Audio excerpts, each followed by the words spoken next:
love ay parang isang roller coaster ride. Exciting, intense ang feeling, nakakakaba pero masaya. Wi-Fi ka ba? Bakit? Kasi hindi ako mapakali pag wala ka.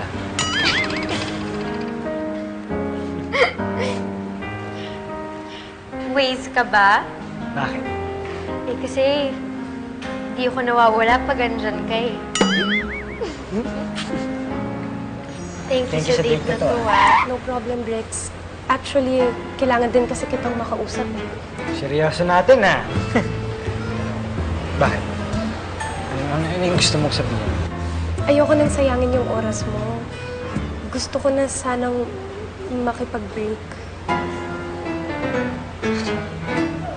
Joke ba to? Anong break? Ngayon lang nakikipagpalitan ka ng pick-up line sa akin, di ba? Tapos makikipag-break ka sa akin ngayon?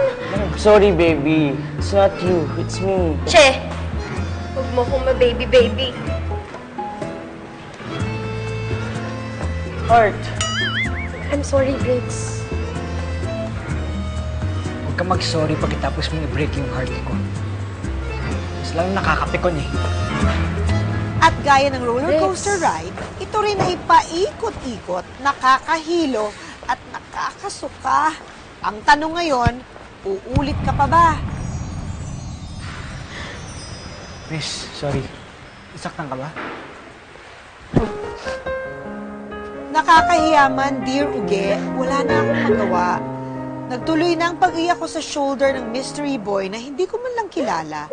At wala na rin nagawa si mystery boy kundi damayan na rin ako. Not knowing na pareho pala kaming in pain ng oras na yon dahil sa broken heart. Oo, nasaktan ako. Pero ito yung masakit eh. Kasi fresh pa yung cut. Kapal ang mukha ng kumag na lalaki yung hiwalayan ako. Sorry ah. Hindi. Okay lang yan. Naiintindihan ko yung pinagdadaanan mo ngayon. Hindi naman sa akin ng ganito.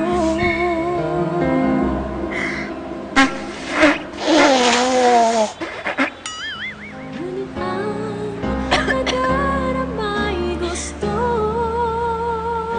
Kung sino ka man, thank you ah. Thank you talaga, sobra-sobra. Pero, uwi na ako mag-isa.